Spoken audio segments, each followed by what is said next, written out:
Dear students, आज की video में हम बात कर रहे हैं इस कंट्रोवर्शियल एग्जाम्पल की। यहाँ पर आपको इस कॉपर सेंट्रल मेटल आयन से ये 4 एमीन लिगेंड नज़र आ रहे हैं और जिसके कोऑर्डिनेशन स्फीयर पर 2 पॉजिटिव चार्ज है। तो इसमें हाइब्रिडाइजेशन कौन सा हो सकता है? देखिए, बिकॉज इस मेटल से 4 लिगेंड अटैच हैं, तो यहाँ पर आप सोच रहे होंगे कि इसमें sp3 हाइब्रिडेशन हो सकता है। आप सोच रहे हैं कि इसमें dsp2 हाइब्रिडेशन हो सकता है। तो मैं कहूँगा डियर स्टूडेंट्स, न तो इसमें sp3 हाइब्रिडेशन होगा और न ही इसमें dsp2 हाइब्रिडेशन होगा, और इसमें होगा स्टूडेंट्स sp2d हाइब्रिडाइजेशन। अब ये जो sp2d हाइब्रिडेशन होगा तो ये किस तरह होगा, इसी को आज की वीडियो में हम समझेंगे। तो चलिए स्टूडेंट्स, ये जरूर मैं क्लियर करूंगा कि dsp2 हाइब्रिडेशन इसमें नहीं होगा। इसमें होगा तो sp2d होगा, sp3 भी नहीं होगा। ठीक है, तो देखिए इसकी शुरुआत करते हैं हम। यहाँ पर आपने देखा कि इस कॉम्प्लेक्स आयन में हम सबसे पहले मेटल को लेते हैं और मेटल यहाँ पर हमें नज़र आ रही है कॉपर। तो देखिए यहाँ पर मैं लिख देता हूँ कॉपर। आप जानते हो कॉपर का एटॉमिक नंबर होता है 29, तो ये लिख दिया मैंने इस तरह। फिर इसको हम नोबल गैस रूल के थ्रू इलेक्ट्रॉनिक कॉन्फ़िगरेशन करेंगे। तो यहाँ पर Cu लिखने के बाद यहाँ पर आएगा ऑर्गन और यहाँ पर आएगा 18। थोड़ा सा स्पेस छोड़ने के बाद यहाँ पर लिखेंगे हम 4s2 और फिर आगे यहाँ लिखेंगे हम 3d9। आपको पता है कि पहले 4s में इलेक्ट्रॉन आता है, बाद में 3d में, तो यहाँ हो जाएगा 4s2 3d9। अब देखिए स्टूडेंट्स, ये है नोबल गैस रूल के अकॉर्डिंग। इसके जस्ट बाद हम बात करते हैं हुंड्स रूल के अकॉर्डिंग। तो हुंड्स रूल में हम 3d9 और 4s2 की बात करेंगे। तो ये देखिए हमने लिखा कॉपर और पहले लिखेंगे हम 3d, और d में आपको पता है 5 ऑर्बिटल होते हैं और जिनमें हमें 9 इलेक्ट्रॉनों को फिलअप करना है। ठीक है, और यहाँ पर 4s में सिंगल ऑर्बिटल होता है जिसमें हमको 2 इलेक्ट्रॉन को फिलअप करना है।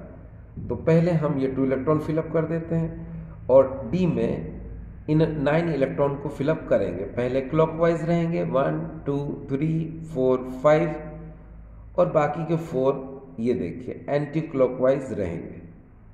ठीक है, अब स्टूडेंट्स इसके जस्ट बाद आप यहाँ देखिए इस कॉम्प्लेक्स में यहाँ जो कॉपर है इसका ऑक्सीडेशन नंबर निकालेंगे।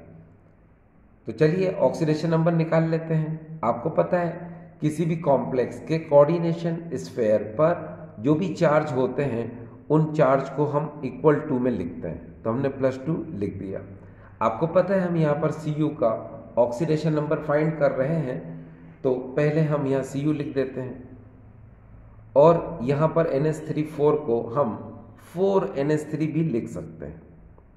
बहुत सिंपल तरीके से देखिए स्टूडेंट्स, इजी है। अब आप बहुत अच्छे से जानते हैं कि NH3 ये न्यूट्रल लिगेंड है, तो यहाँ पर Cu4 और NH3 की जगह लिखेंगे 0 और यहाँ पर लिखेंगे हम +2। तो आप देखेंगे Cu का ऑक्सीडेशन नंबर आ रहा है +2।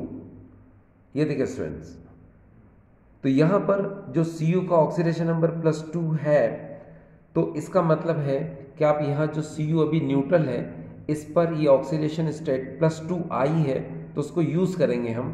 तो देखिए हमने लिखा है यहाँ पर Cu2+। इस 2+ का मतलब होता है कि आपको इसमें से 2 इलेक्ट्रॉन इस 4s ऑर्बिटल में से, क्योंकि 4s आउटर ऑर्बिटल है और 3d इनर है, तो पहले आउटर ऑर्बिटल से इलेक्ट्रॉन निकलते हैं, बाद में 3d से निकलते हैं। ठीक है स्टूडेंट्स, तो यहाँ पर क्या होगा, पहले सबसे पहले 4s से इलेक्ट्रॉन निकलेंगे। कितने 2, तो इनको यहाँ निकाल देते हैं। अब देखिए यहाँ 3d में देखिए ये 9 इलेक्ट्रॉन ऐसे कैसे रहेंगे, इन पर आपको बहुत ध्यान देना पड़ेगा। और 4s में ये ऑर्बिटल क्या हो चुका है अब इस समय, वैकेंट। और यहाँ देखिए स्टूडेंट्स, ये 9 इलेक्ट्रॉन को कैसे लिखेंगे, 1 2 3 4 5 6 7 8 एंड दिस इज द 9। अब ऑक्सीडेशन नंबर के जस्ट बाद आपको पता है लिगेंड अप्रोच करता है, यानी कि जो भी यहाँ पर लिखा हुआ है इसको डिट्टो वैसे का वैसे हम यहाँ पर लिखेंगे। ठीक है, तो चलो लिख लेते हैं। तो यहाँ पर हमने लिखा Cu और यहाँ पर आ जाएगा NH3 का होल 4 और यहाँ पर आ जाएगा ये 2 पॉजिटिव इक्वल टू में। अब पहले इसको ऐसा कैसे लिखते हैं फिर बात करते हैं। तो यहाँ 3D में हम इसको ऐसा कैसा लिख लेते हैं, ये 4s खाली है, वैकेंट है, और 3D में 9 इलेक्ट्रॉन 1 2 3 4 5 6 7 8 और 9 इस तरह लिख दिया। आप स्टूडेंट बहुत अच्छे से जानते हो कि जब किसी मेटल आयन को कोई भी लिगेंड अप्रोच करता है तो या तो वो स्ट्रॉन्ग लिगेंड होगा या फिर वीक लिगेंड होगा। ठीक है, तो स्ट्रॉन्ग लिगेंड अगर अप्रोच करेगा तो इस d ऑर्बिटल के अनपेयर्ड इलेक्ट्रॉन पेयर्ड हो जाएंगे। ठीक है, लेकिन यहाँ पर जो भी हम बात अभी कर रहे हैं कि स्ट्रॉन्ग लिगेंड है हो या फिर वीक लिगेंड हो, कुछ भी हो, है ना, तो उसमें क्या होगा कि स्ट्रॉन्ग लिगेंड है तो अनपेयर्ड इलेक्ट्रॉन पेयर्ड हो जाएंगे, वीक लिगेंड है तो अनपेयर्ड इलेक्ट्रॉन पेयर्ड नहीं होंगे। तो यहाँ अभी हम इस बात को नहीं कर सकते। क्यों नहीं कर सकते? क्योंकि इसके d ऑर्बिटल में पहले से ही 9 इलेक्ट्रॉन है। ठीक है, अब आप देखिए यहाँ पर इसके लास्ट d ऑर्बिटल में सिंगल इलेक्ट्रॉन है, तो ये अभी अनपेयर्ड है, बाकी सारे के सारे पेयर्ड हैं। ठीक है, तो आप इसका तो कुछ कर ही नहीं सकते ना। ठीक है, तो अभी आपको यहाँ पर सिर्फ ये देखना है कि इसके अंदर हाइब्रिडेशन कौन सा होगा। क्या इस मेटल से जो 4 लिगेंड अटैच है तो उसका कोऑर्डिनेशन नंबर Cu का 4 है, तो 4 के अकॉर्डिंग इसमें जो हाइब्रिडेशन है वो आप सोच रहे हैं कि 4s का और 4p के 3 ऑर्बिटल पार्टिसिपेट करेंगे तो वो sp3 हाइब्रिडेशन शो करेगा। तो स्टूडेंट मैं बताऊं ये भी नहीं होगा। क्यों नहीं होगा? तो सुनिए स्टूडेंट्स, हमेशा याद रखिए एक्सरे एनालिसिस जब इस कॉम्प्लेक्स कंपाउंड का किया गया तो ये पता चला कि ये जो कॉम्प्लेक्स है ये स्क्वायर प्लेनर ज्योमेट्री रखता है एज वेल एज ये पैरामैग्नेटिक नेचर का होता है। तो अगर हम इस NH3 को यहाँ चारों जगह रखकर अगर sp3 हाइब्रिडेशन करेंगे तो एक्सरे एनालिसिस रॉन्ग हो जाएगा। तो इसलिए ये बात क्लियर कर दूं मैं कि इसमें sp3 हाइब्रिडेशन तो नहीं होगा। जैसा कि मैंने आपको बताया कि एक्सरे एनालिसिस से ये पता चल रहा है कि ये जो कॉम्प्लेक्स है ये स्क्वायर प्लेनर ज्योमेट्री रखता है एज वेल एज ये पैरामैग्नेटिक नेचर का होता है। तो इसमें अब जो हाइब्रिडेशन होगा वो क्या हो सकता है? मैंने आपको कहा sp3 तो नहीं हो सकता है, इसमें dsp2 या sp2d हो सकता है कि ये दोनों कंडीशन इसको फॉलो कर रही है। लेकिन मैंने आपको क्या कहा कि इसका रियल आंसर ये है, लेकिन सबसे पहले हमें dsp2 को देखते हैं कि ये क्यों नहीं है। तो चलिए शुरुआत करते हैं। देखिए स्टूडेंट्स, आप यहाँ पर ये चीज़ देखिए कि अगर हम dsp2 हाइब्रिडेशन की बात करें तो ये 3D का ये जो ऑर्बिटल है लास्ट, इसमें जो आपको यहाँ पर सिंगल इलेक्ट्रॉन दिख रहा है इसको हमको क्या करना पड़ेगा? ट्रांसफ़र करना पड़ेगा। यानी कि यहाँ पर ये ऑर्बिटल हमें क्या करना पड़ेगा? वैकेंट करना पड़ेगा। तो उसके लिए हम क्या करते हैं, यहाँ पर हम 4s के बाद आपको पता है 4p आता है, 4p का जो ये z वाला ऑर्बिटल है आपको पता है ये px होता है, ये py होता है और ये pz होता है। तो इस pz ऑर्बिटल में ये वाला इलेक्ट्रॉन प्रमोट हो जाएगा। ठीक है, आप देखते जाइए, अगर ये वाला इलेक्ट्रॉन यहाँ से प्रमोट हो गया तो क्या होगा, चलो देखो इसको देखते हैं। ये मैंने 3D लिखा और यहाँ पर ये वाला इलेक्ट्रॉन मैंने यहाँ भेजा है ना, ठीक है। तो बाकी को तो मैं ऐसे बना सकता हूँ, ये देखिए 1 2 3 4 इस तरह से, और ये वाला इलेक्ट्रॉन प्रमोट होकर कहाँ गया, यहाँ। तो 4s को मैं ऐसे ही बना देता हूँ, और 4p में जो z ऑर्बिटल है, क्योंकि ये इलेक्ट्रॉन कहाँ से यहाँ गया, तो ये मैंने ऐसे कर दिया, ठीक है। अब हमारे पास ऑर्बिटल कितने खाली हो गए, ये देखिए 1 2 3 4, ठीक है। तो अब अगर ये खाली हो गया है तो इन ऑर्बिटल में हम NH3 को लाते हैं। अभी आप देखते जाइए, ये देखिए इस तरह से हम लाते हैं। आपको पता है लिगेंड क्या करेगा, अपने लोन पे इलेक्ट्रॉन को इसको देगा, ठीक है। ये देखिए इसको देगा, इसको देगा, ये क्रॉस बना दिया हमने इस तरह से, और सिग्मा बॉन्ड का फॉर्मेशन कर दिया। हालांकि ये होगा नहीं, लेकिन अभी सब बता रहा हूं मैं। अब होगा क्या स्टूडेंट्स, ये याद रखिए, हमने यहाँ पर DsP2 हाइब्रिडेशन कर दिया आपको बताने के लिए। देखिए DsPx/Py मिलाकर इसको बोला जाएगा DsP2 हाइब्रिडाइजेशन। ये देखिए स्टूडेंट्स, ये कर दिया। तो अब इसकी ज्योमेट्री की हम बात करें तो ज्योमेट्री क्या है इसकी, स्क्वायर प्लेनर। और अभी भी अगर इसमें देखें हम यहाँ से यहाँ तक, तो इसके पास अनपेयर्ड इलेक्ट्रॉन है, ठीक है। तो ये क्या होगा, ये पैरामैग्नेटिक नेचर का अभी भी है और स्क्वायर प्लेनर भी है। लेकिन स्टूडेंट्स याद रखिए कि ये आपको जो 4p में जो ये वाला इलेक्ट्रॉन नज़र आ रहा है, ये यहाँ पर एग्जिस्ट नहीं करेगा।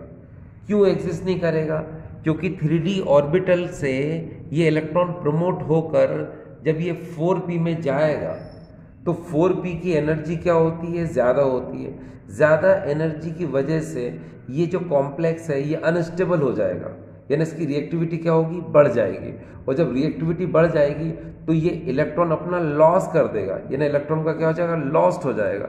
और जब ये इलेक्ट्रॉन अपना लॉस कर देगा तो ये जो Cu2+ ऑक्सीजन स्टेट है ये Cu3+ ऑक्सीजन स्टेट हो जाएगी, जो कि रेयर है, यानी कि बहुत कम देखने में आती है, या होती ही नहीं है, या एग्जिस्ट ही नहीं करती है। देखिए कैसे, लिसन, मैं आपसे ये कह रहा हूं कि जब 3D का इस लास्ट शेल में जो इलेक्ट्रॉन था ये प्रमोट होकर 4p में चला गया, तो 4p की एनर्जी क्या होती है, ज़्यादा होती है। ज़्यादा एनर्जी होने की वजह से ये अनस्टेबल हो जाएगा कॉम्प्लेक्स, जिसकी वजह से यहाँ पर जो Cu2 पॉजिटिव है, ये देखिए ये अनस्टेबल हो गया, और जल्दी से अपना ये एक इलेक्ट्रॉन क्या करेगा, लूज कर देगा। और जल्दी से अपना एक इलेक्ट्रॉन जब लूज करेगा तो ये Cu3 पॉजिटिव का फॉर्मेशन कर लेगा, और Cu3 पॉजिटिव जो है ये क्या है, रेयर ऑक्सीजन स्टेट है, ठीक है। ये एग्जिस्ट नहीं करती है इस कॉम्प्लेक्स के लिए, इसीलिए ये पॉसिबल नहीं होगा, यानी कि DsP2 हाइब्रिडेशन ये नहीं हो सकता है, ये नहीं हो सकता। स्पेक्ट्रोस्कोपिक स्टडी से ये पता चलता है कि यहाँ पर इस Cu में जो 3D ऑर्बिटल है, इसमें जो लास्ट D ऑर्बिटल में जो इलेक्ट्रॉन है सिंगल, ये ऐसा का ऐसा ही रहता है, यानी कि ये अनडिस्टर्ब्ड होता है। एक बार फिर से, स्पेक्ट्रोस्कोपिक स्टडी से ये पता चलता है कि 3D का ये जो अनपेयर्ड इलेक्ट्रॉन है ये अनडिस्टर्ब्ड रहता है, यानी कि रिटेंड रहता है, ये जैसा है वैसा का वैसे ही रहता है, ठीक है। इसका मतलब क्या निकला, इसका मतलब ये निकला कि इसमें जो हाइब्रिडेशन होगा वो क्या होगा, sp2d होगा, यानी कि इसमें एक NH3 यहाँ आएगा, ठीक है स्टूडेंट्स, एक NH3 यहाँ आएगा और एक NH3 यहाँ आएगा। याद रखिएगा ये वाला आपको छोड़ना पड़ेगा, ठीक है, क्योंकि ये वाला यूज़ करेंगे तो sp3 हो जाएगा, और मैंने कहा sp3 होगा नहीं, तो s फिर हो जाएगा यहाँ पर देखिए p2, और ये d यानी फर्स्ट वाला ये यूज़ होगा। ये देखिए अब ये लिगेंड क्या करेगा, एक लोन पे इलेक्ट्रॉन देगा इस 4s में और इस 4p में, और इस 4p में इसको ये लैप्स कर दिया जाएगा, छोड़ दिया जाएगा, और फिर ये NH3 इस 4D में अपना लोन पेयर देगा। तो इस तरह से आप स्टूडेंट्स देख सकते हो कि इसमें जो हाइब्रिडेशन होगा, ये देखिए sp2 और d, ये देखिए। अब sp2d अगर हाइब्रिडेशन है तो ज्योमेट्री इसकी क्या होगी, स्क्वायर प्लेनर। और अभी भी देखिए यहाँ पर d में क्या है, अनपेयर्ड इलेक्ट्रॉन है, तो ये कौन सा नेचर शो करेगा, ये कौन सा नेचर शो करेगा students, para magnetic nature show करेगा। ठीक है, तो आई होप स्टूडेंट्स आज का वीडियो आपको ठीक लगा होगा। Thank you.